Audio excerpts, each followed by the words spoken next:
Okay, so I've got all the fluids changed. I've got the hydraulic fluid changed. Again, I got the transmission fluid filter changed. And let's crank it up. Let's see, it's about 50 degrees, so see how good she does with the cold start. Also, you guys like my seat? There will be another video I'm gonna make of a new seat that we're gonna, well, not a new one, but the old seat has been rebuilt. For now, I'm gonna use my poppet.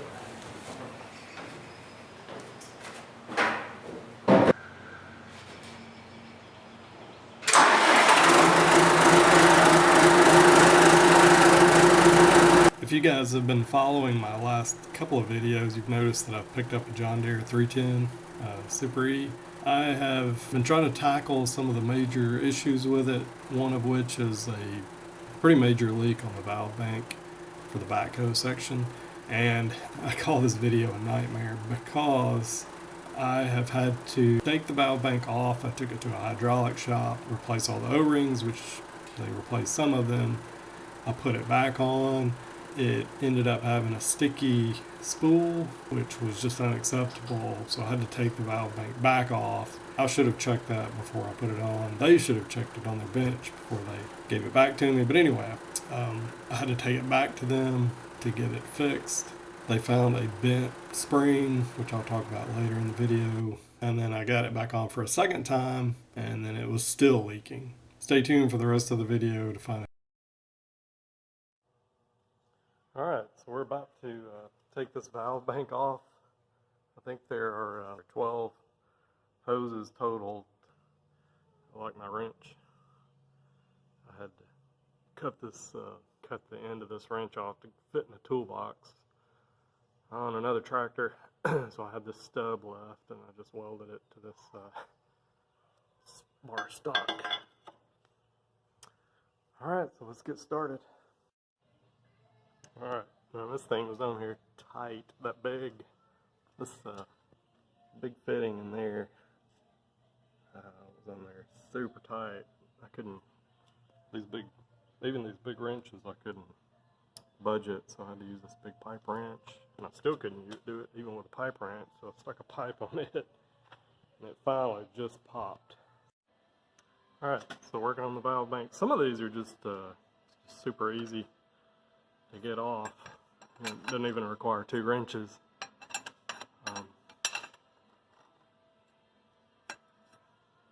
Some of them require 2 to hold one to hold the hose, and I think 7 of the hoses off. No, 8 of the hoses off up in here.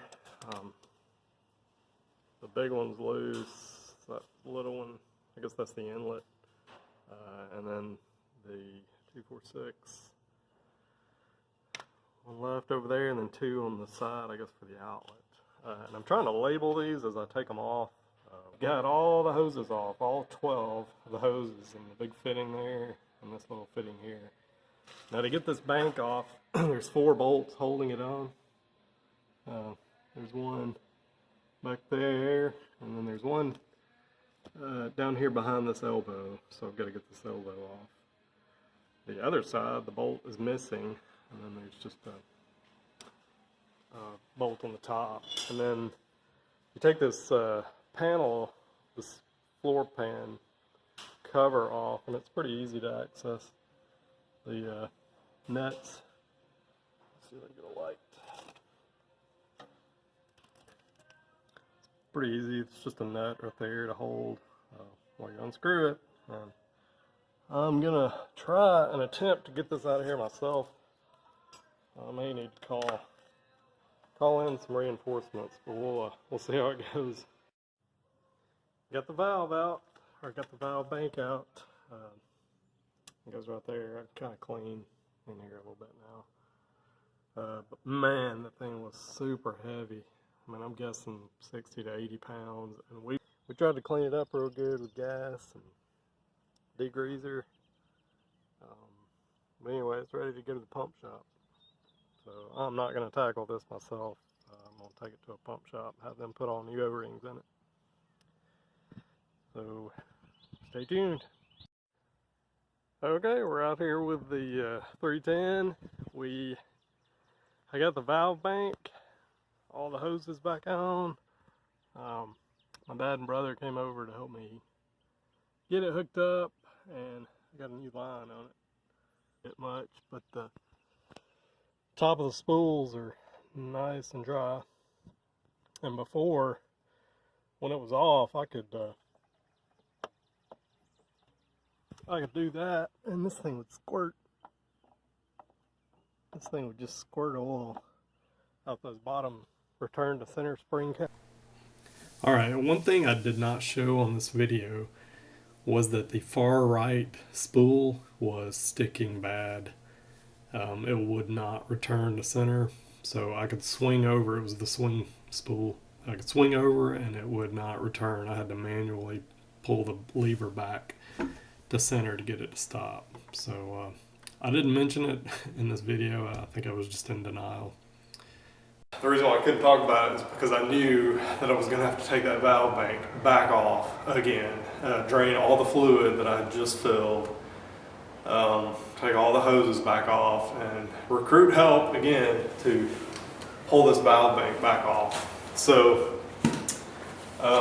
I had a hydraulic shop, rebuild this valve bank, or at least put new O-rings and seals in it.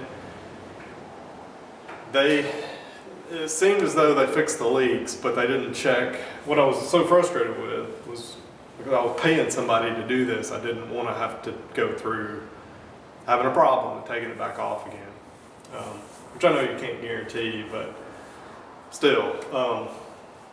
So anyway, come to find out, so I took the bank back off. So we just put it back on last night. So this is on for the second time. They found that one of the springs on the side of the banks that goes against the little poppet valve was bent, and I don't know if it was, well, it had to have been bent during when they took it apart and put it back together, and it was binding. I don't really understand what that had to do with the valve sticking or not. I didn't really look at it when they were overhauling it. Why was it there? But anyway, so they replaced the spring. We tested it on their bench. I mean, just like running the spools in and out. It seems to operate the way it should. It was returning to center. That was the problem, is it wasn't returning to center. Had to drain all the fluid sitting over there in a bucket, and so this morning I'm going to put the valve bank back on and refill it with fluid, and we'll test it and make sure we still don't have any leaks. Hope so.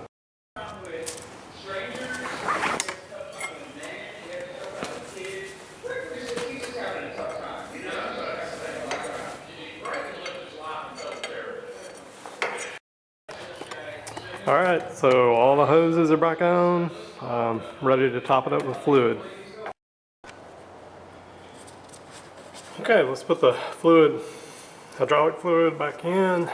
I'm just using my diesel funnel with this. It's got a fine mesh screen in it. Cleaned it out real good, so this is working much better.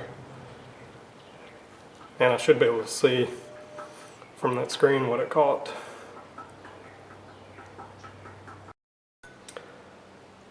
The sticks are back in, just installed these. I must say, if you have one of these and you end up taking these sticks out, do not let them flop around.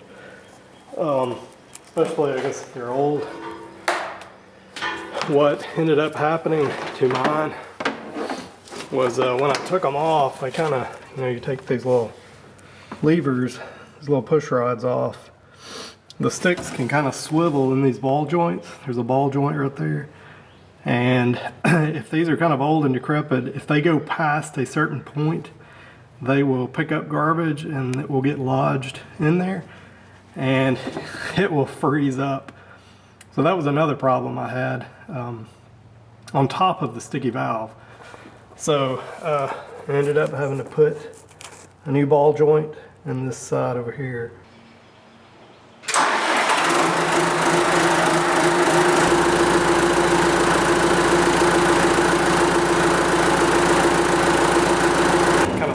through and check the top of the spools for leaks. So let's see what it does.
Works good. Bad news is there's 2 of the center valves are leaking pretty bad. Trying to fix this valve leak, hopefully, for the last time.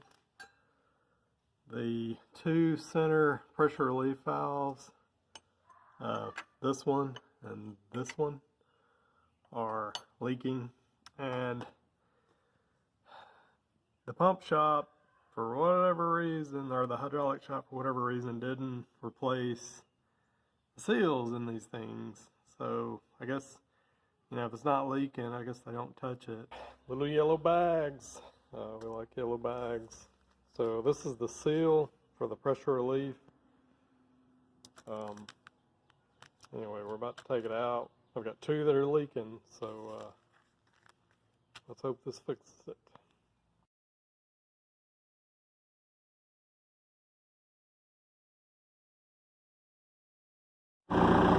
So it appears as though, so I replaced those 2 seals on the 2 center relief valves, and it appears as though there are no leaks. So that was dripping about once every 5 seconds before, so looking good so far, no leaks. I guess time will tell.